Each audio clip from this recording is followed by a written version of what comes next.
Shalom everyone, it's me again, Ate Ai.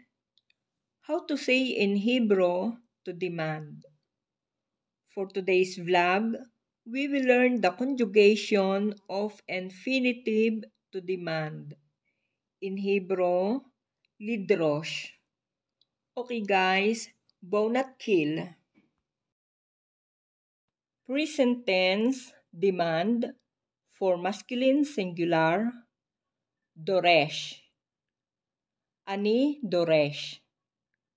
Ata doresh. Hu doresh.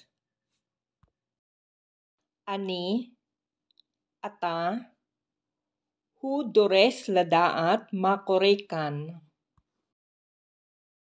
Present tense demand for feminine singular, doreshet. Ani doreshet. At doreshet. He doreshet. Ani, at, he doreshet ladaat makorekan. Present tense demand for masculine plural or mixed gender, dorshim. Anachno dorshim. Atem dorshim. Hem dorshim.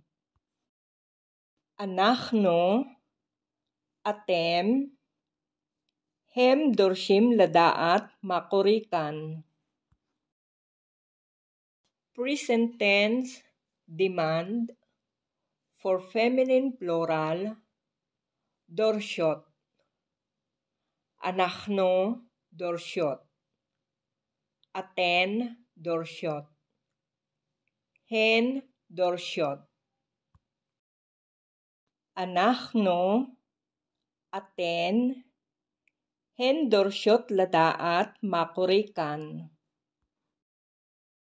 Okay guys, for past tense, demanded. Darashti. Darashti tosefet sakhar. Darashta. Darashta tosefet sakhar. Darasht. Darast tosefet sakhar. Darash. Hu darash tosefet sakhar. Darsha. He darsha tosefet sakhar. Darashno. Darashno tosefet sakhar. Darashtem. Darashtem tosefet sakhar. Darashten. Darashten tosefet sakhar. Darshu. Hem darshu tosefet sakhar. Darshu. Hen darshu tosefet sakhar. Okay guys, for future tense, will demand. Ani edrosh. Ata tidrosh. At tidrishi. Hu yidrosh. He tidrosh. Anachno nidrosh. Atem tidrishu. Aten tidroshna. Hem yidrishu. Hen tidroshna. Okay guys, now I will give you the imperative.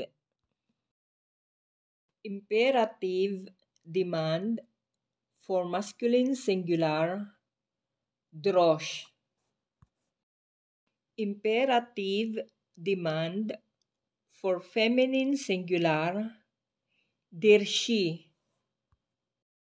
Imperative demand For masculine plural or mixed gender, their shoe. Imperative demand for feminine plural, droshna.